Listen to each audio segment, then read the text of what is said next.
En manchette ce soir, tragédie dans une entreprise de la Corne. Un homme perd la vie à la suite d'un accident de travail. Les mises à pied chez Ryam à Témiscamingue préoccupent toujours les citoyens. On va continuer à se battre avec la compagnie. On n'est pas prêt à baisser les bras. Et la réforme annoncée de la loi sur les mines fait réagir dans la région.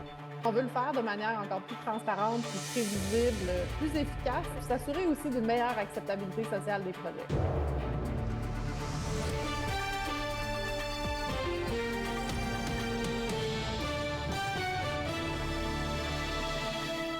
Bon début de soirée à tous, ici Anthony Dallaire et bienvenue au TVA Nouvelles.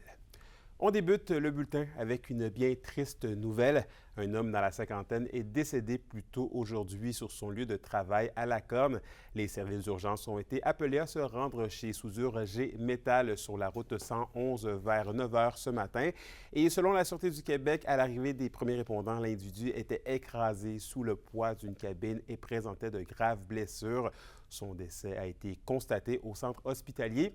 Les enquêteurs de la CNESST et de l'identité judiciaire de la SQ investiguent sur l'accident. Et je poursuis avec un dossier qui continue de faire couler beaucoup d'encre, puisque les mises à pied à l'usine de cellulose Ryam à Témiscamingue continuent de semer l'inquiétude. Des centaines de citoyens se sont réunis hier soir pour exprimer leurs craintes. Mise au point avec Emilia Laliberté.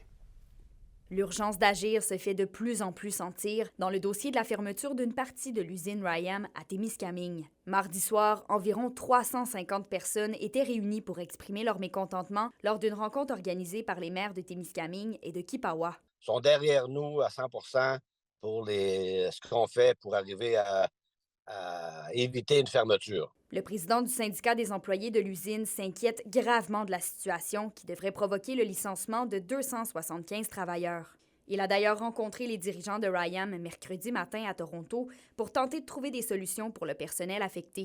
Toutes les personnes de la spécialité cellulose qui ont eu leur lettre de mise à pied, on essaie de trouver des solutions, comme des pré-retraites, des choses comme ça, parce qu'il va y avoir du reclassement dans les deux autres usines sur le site de Témiscamingue. Le maire de Témiscamingue ne compte pas baisser la garde et espère que le gouvernement fera de même. Il souhaite d'ailleurs pouvoir rencontrer le premier ministre dès cette semaine afin de bien cerner les orientations des élus. Parce que là, on se demande, parce qu'on n'est pas trop au courant de ce qu'ils font, on se demande s'ils sont en train d'écouter ce que Ryam leur dit, que c'est pas rentable, que le prix des copeaux est trop cher, toutes les raisons qu'ils donnent pour la fermer. Mais on veut s'assurer qu'il y ait un autre côté de la médaille. Depuis l'annonce de Ryam il y a 2 semaines, le député de Rouyn-Noranda-Témiscamingue, Daniel Bernard, affirme travailler ardemment sur le dossier. On va essayer d'avoir un report de 90 jours de la mise à pied ou des arrêts des opérations pour mettre en place, si possible, un comité de relance. C'est vraiment la première chose sur laquelle on veut travailler. M. Bernard et la préfète de la MRC de Témiscamingue, Claire Bolduc, étaient d'ailleurs à Québec mercredi pour adresser le dossier avec la ministre des Ressources naturelles et des Forêts, Maïté Blanchette-Vézina, ainsi qu'avec le ministre de l'Économie, Pierre Fitzgibbon. On est très actifs depuis le tout début, là, en contact avec les partenaires, avec les gens du milieu. Ça reste un contexte économique, une entreprise privée qui a pris une décision d'affaires. Mais nous, on ne veut pas laisser tomber le Témiscamingue et on est en relation avec les partenaires du milieu. De son côté, l'entreprise Ryam n'a pas répondu à la demande d'entrevue dans les délais requis. Qu'Emilia Laliberté pour RNC Nouvelles. Dans le domaine minier maintenant, Québec a dévoilé hier ses intentions concernant la réforme sur la loi sur les mines, la fin des claims miniers sur les terres privées et l'obligation d'être soumis à un BAP pour tous les projets miniers sont les principales modifications. Kimberly Hall nous explique. Le gouvernement Legault souhaite moderniser la loi sur les mines afin que les projets miniers soient mieux acceptés par la population, tout en continuant à développer l'industrie minière. C'est important pour des régions comme l'Abitibi. C'est un secteur économique important. Puis on voit une opportunité, mais on veut le faire de manière responsable pour s'assurer que les projets qui ont de l'acceptabilité puissent voir le jour. Les projets miniers seront obligatoirement soumis à un BAP, le Bureau des audiences publiques sur l'environnement. L'objectif, selon la ministre des Ressources naturelles, Maïté Blanchette-Vézina, est de favoriser l'acceptabilité sociale et la collaboration entre les parties concernées. Suite à des consultations qu'on a menées l'année dernière et les propositions qu'on avait entendues, le BAP faisait consensus parmi tous les partenaires, autant l'industrie minière que les partenaires municipaux. Ressources Falco, qui est présentement soumis au BAP pour le projet Horn 5 à Rouyn-Noranda, voit ces changements d'un bon œil. L'ensemble des demandes sont raisonnables. Évidemment, il peut y avoir certains projets sur lesquels ça va être un peu plus difficile, mais dans le contexte de Falco, particulièrement, il y a peu d'éléments sur lesquels on est affecté. Ça n'affecte pas le projet Horn 5, ça n'affecte pas aucune façon l'alignement qu'on a déjà débuté. La fin des claims miniers sur les terres privées a également pour but de rassurer les citoyens. La loi prévoit déjà qu'un propriétaire peut refuser une exploration minière. Mais avec cette réforme, on enlèverait même la possibilité d'exploration lorsqu'il n'y a pas eu de travaux dans le passé.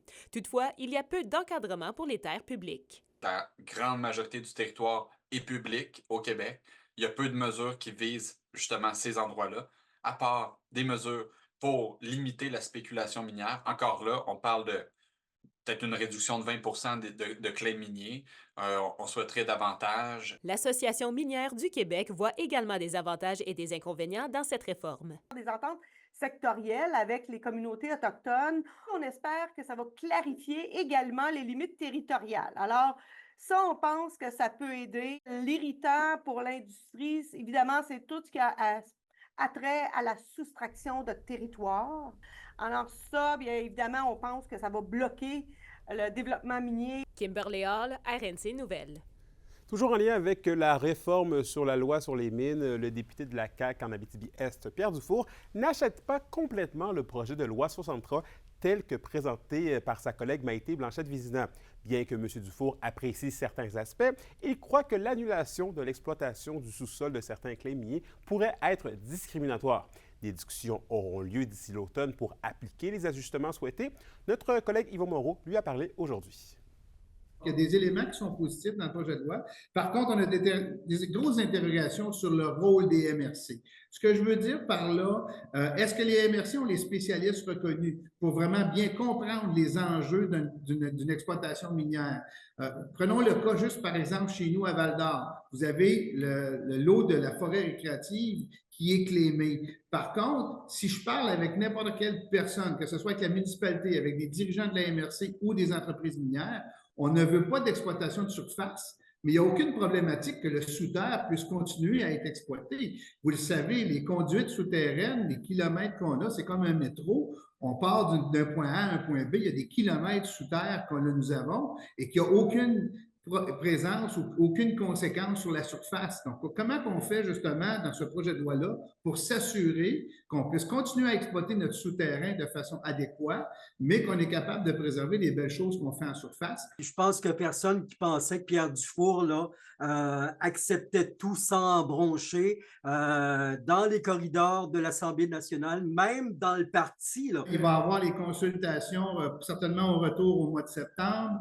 Il va y avoir tous les acteurs qu'on comprenne là, que l'Association d'exploration minière, l'Association minière, des particuliers, etc. Il va y avoir différents groupes qui vont être appelés ici au Parlement pour présenter la situation de comment ils la voient par rapport au dépôt de ce projet de loi-là. Et même nous, comme députés, naturellement, on est quelques députés concernés. Je pense à Denis Lamotte au nord du Québec, par exemple. Donc, c'est sûr et certain qu'on veut avoir certaines précisions sur certains éléments du projet de loi avant de dire que c'est un élément parfait de A à Z. C'est pas encore conciliable, il n'y a pas encore unanimité, puis on n'a pas peur de le dire, là, même entre députés d'un même parti, tous travaillent pour tirer leur bout de la couverte. C'est que les enjeux régionaux de chacun ne sont pas les mêmes. On peut comprendre que des endroits de grande villégiature, comme les Laurentides, par exemple, peuvent avoir une philosophie totalement différente de celle de l'Abitibi-Témiscamingue. On sait que chez nous aussi, on a quand même une qualité d'esquerre au niveau de l'eau, puis on sait que l'eau sera possiblement une des valeurs primordiales pour le développement des différentes nations au monde dans les prochaines années. C'est déjà entamé. Donc, il y a quand même tous ces éléments-là qu'il faut tenir compte lorsqu'on dépose un projet de loi puis qu'on accouche vraiment d'un projet de loi une fois qu'il sera terminé pour s'assurer qu'on ne met pas de problématique dans notre territoire qui s'appelle l'Abitibi-Témiscamingue. On termine dans le domaine minier. La Société de l'eau souterraine Abitibi-Témiscamingue révèle que plus de la moitié des aires d'alimentation des prélèvements d'eau souterraine sont sous des titres miniers actifs. Cette nouvelle cartographie doit permettre, selon la SESAT, de mieux protéger les sources d'eau potable de développement minier, comme nous le rapporte Félix Blaquière. Un appel à la cohérence. C'est l'ultime motivation derrière la démarche de la Société des eaux souterraines de l'Abitibi-Témiscamingue. Le but, c'est d'avoir une gestion cohérente de ces territoires-là. Donc, les aires de protection des captages municipaux, ça a très longtemps été géré un peu comme une boîte noire. On avait une idée très imprécise d'où se trouvaient les limites, où est-ce que ça commençait, où est-ce que ça arrêtait. Avec le dernier règlement, donc règlement sur le prélèvement des eaux et leur protection, la barre a été relevée. Puis ces polygones-là sont beaucoup plus fiables. On a une bonne idée. Fait qu'on peut commencer à faire non seulement de la gestion intégrée de ces territoires-là, mais des organismes comme le mien, qui sont des organismes de gouvernance, on peut proposer des choses au-delà du cadre de gestion, au-delà du plancher du cadre légal. Même si ces périmètres sont sous des titres miniers, il s'avère que les MRC concernés ont le pouvoir d'agir. C'est l'article 304.1.1 de la loi sur les mines. C'est un article qui prévoit que la MRC, par son schéma d'aménagement et de développement, donc son pouvoir d'aménagement, a le pouvoir de désigner des territoires qui sont incompatibles avec l'activité minière. Le gouvernement du Québec prévoit une très courte liste d'aménagement du territoire qui peuvent être désignés en tant que tels, en tant que territoire incompatible. Les aires d'alimentation, les aires de protection des captages de plus de 500 personnes sont dans cette courte liste. Maintenant, les compagnies minières ont aussi leur rôle à jouer selon la coalition Québec Meilleure Mine. Elles doivent s'engager à retirer finalement leur bille là, sur ces zones-là de captation d'eau. Et ce serait la chose honorable à faire. Ce n'est pas quelque chose qui menace là, leur santé financière. Et je crois que ça fait consensus dans la population qu'il faut absolument ne pas mener d'activité minière sur les aires de captation d'eau. Pour la période allant de l'an prochain à 2029, une gestion efficiente et cohérente de l'eau de la région est décrétée comme la 5e priorité par la Conférence des préfets de l'Abitibi-Témiscamingue et le ministère des Affaires municipales. Félix Blaquière, RNC Nouvelles. On se déplace sur nos routes maintenant. Plusieurs citoyens de Val-d'Or manifestent leur mécontentement sur les réseaux sociaux concernant les travaux actuels sur le carrefour giratoire de la route 111 et 117. Ils critiquent le manque de fluidité dans la gestion de la circulation d'alternance. C'est que les délais d'attente peuvent passer au carrefour giratoire jusqu'à 20 minutes. Rappelons que c'est le ministère des Transports qui est actuellement responsable des travaux qui se dérouleront jusqu'à la mi-octobre. C'est un peu pénible. J'habite à Sullivan, puis je travaille chez Interfort. Fait que là, tous les matins puis à tous les soirs, là, 45 minutes de trafic, c'est un peu intense. Là. Mais bon, c'est pour le mieux, je pense. Là, une fois que ça va être réparé, ça va être plus fluide puis ça va être plus plaisant. Oui, c'est assez long. Fait que, on n'a pas le choix de passer. Moi, ça fait 20 minutes là, que je virais en ville, mais j'imagine qu'on n'a pas le choix. C'est pour réparer nos routes. Et c'est des projets qu'il faut qu'ils se fassent, puis là, on attend, mais c'est... Ça ne dérange pas les délais? On n'a pas bien le choix. Hein. Faut que... Ça fait longtemps que ça traîne, que ça aurait dû être fait. Fait que... Non, à date, ça va bien. On sait que ça va être des Renault. Moi, je reste dans le bout de Vassan. Puis là et tout, que j'ai plusieurs Renault qui se font là, sur la route.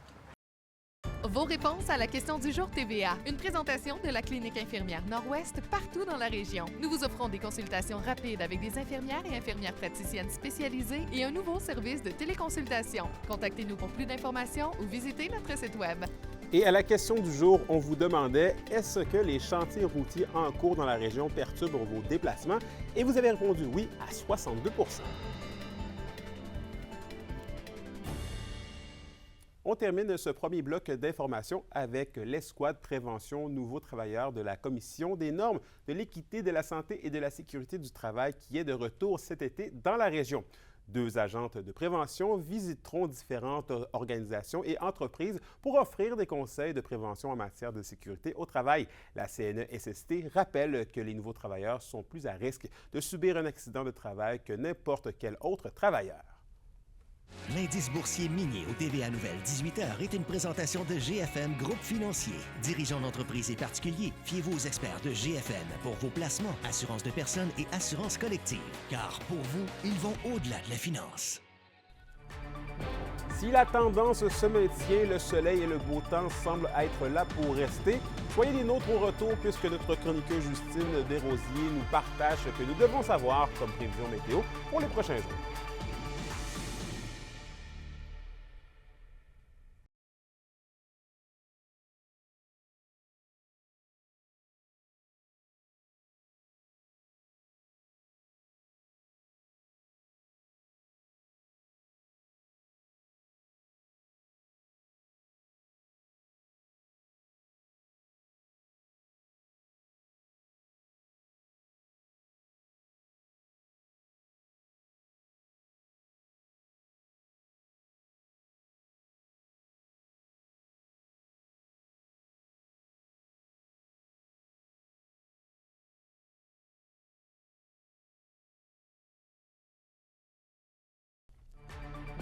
Si la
Après 26 jours d'aventure sur la rivière Aricana, Rodrigue Turgeon présente aujourd'hui le compte-rendu de son expédition dans son nouveau livre.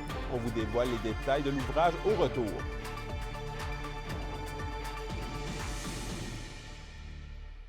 Les SADC de l'Abitibi-Témiscamingue et du nord du Québec vous présentent la bonne nouvelle économique TVA. Présente au dernier congrès de l'Institut canadien des mines, de la métallurgie et du pétrole à Vancouver, la clinique Movens a offert des soins aux exposants de la délégation du Québec. L'entreprise en a profité pour promouvoir son service de santé et mieux-être auprès des acteurs miniers. Sa participation a permis d'accroître sa notoriété et d'étendre son rayonnement vers l'Abitibi et le nord-est ontarien.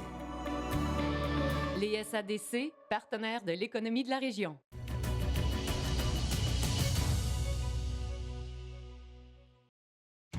La chronique culturelle vous est présentée par Bruno et Jasmin Leclerc, denturologistes. Des cliniques à la fine pointe de la technologie pour vous servir à Lassar et à Amos.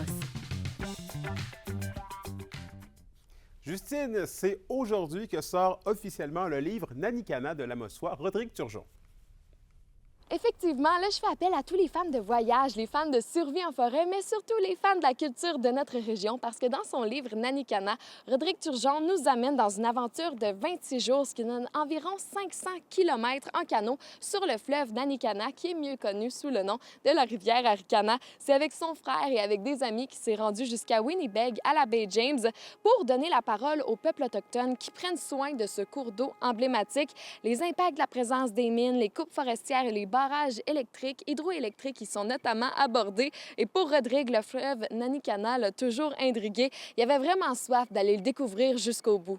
Ben, moi, je suis né à Amos, puis j'ai toujours, depuis que j'étais jeune, je me suis toujours demandé ce qu'il y avait au nord des rapides d'Amos.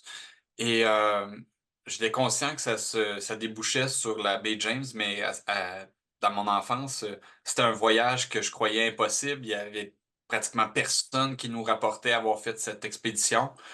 Et donc, c'est vraiment au retour de mes études, en discutant avec des amis, je me suis rendu compte que je n'étais pas le seul à partager cette ambition. On a préparé notre expédition et ce qu'on a vu, finalement, ça me rend tellement encore ému. C'est les plus beaux paysages que j'ai vus sur la planète, se trouvent tout juste dans notre cour arrière.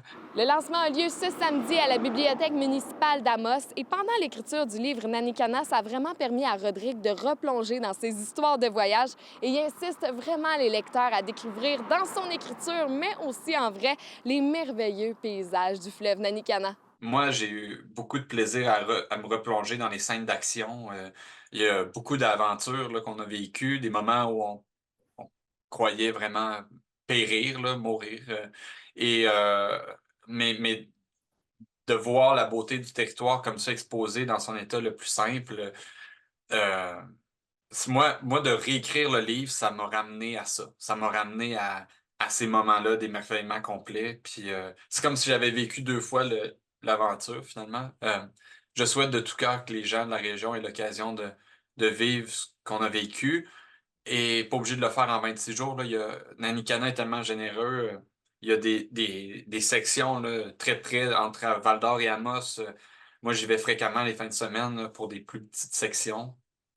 C'est à la portée de tout le monde, le canot. Là.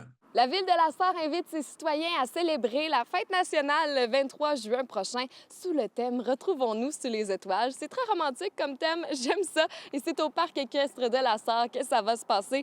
Pour les familles, la Ville de la Sarre propose un pique-nique, de se rassembler vraiment en famille. Avec ce beau pique-nique familial, il va y avoir de l'animation qui va être assurée par Tony le clown et des jeux qui vont faire le plaisir des petits et des grands. Pour entamer la soirée musicale, Frank Côté va nous présenter son spectacle hommage, l'Amérique pleure Carl. Et la soirée se terminera avec le groupe rock originaire de la Sarre, Lubic, et un grand feu de joie parce que qui dit Saint-Jean, eh bien, dit feu de joie. Et pour terminer, le réseau biblio de l'Abitibi-Témiscamingue et du Nord du Québec est heureux de dévoiler les bibliothèques récipiendaires du prix d'excellence pour l'année 2023. 9 bibliothèques se sont démarquées pendant l'année, comme celle de Val-Saint-Gilles qui a remporté le prix de la bibliothèque de l'année. Ce prix est décerné à la bibliothèque qui se démarque le plus parmi les critères de sélection. Félicitations à toutes les bibliothèques récipiendaires et surtout à tous les citoyens. Là, continuez de côtoyer les bibliothèques de la région. C'est super important de lire, ça développe l'imagination. Si la tendance se maintient, le soleil et le beau temps semblent être là pour rester. Soyez des nôtres au retour puisque notre chroniqueuse Justine Desrosiers nous partage ce que nous devons savoir comme prévision météo pour les prochains jours.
Les sports vous sont présentés par Thibaut GM, votre concessionnaire de confiance à Rouyn-Noranda, là où qualité et choix se rencontrent.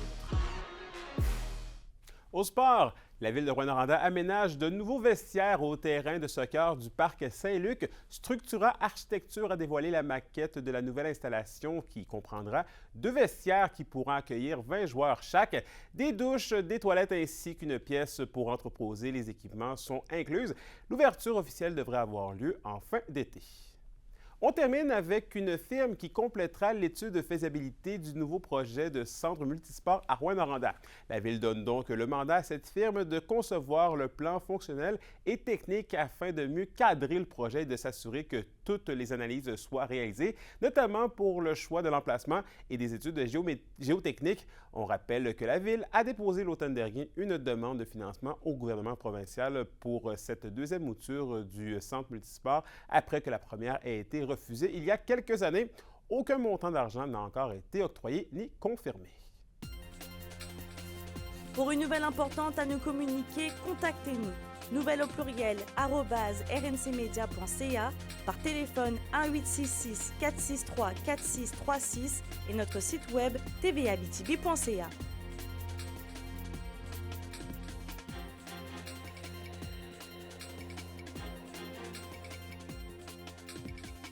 La météo, une présentation de Nicole Auto de la Sarre, la capitale du pick-up. Vous y trouverez toujours le meilleur choix, toujours le meilleur prix.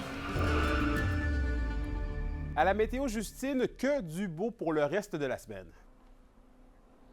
Oh que oui, mais avant, on a tout de même un petit peu de gel qui nous attend cette nuit en Abitibi avec un minimum de 0. Et pour le Témiscamingue, ça va être un minimum de 3, mais il y a quand même un petit risque de gel qui devrait arriver au courant de la nuit. Demain, le soleil va nous faire sourire partout dans la région avec un maximum de 18. Et pour vendredi, c'est là qu'on va se gâter pour finir la semaine en beauté avec un beau soleil et un maximum de 24 degrés partout en région.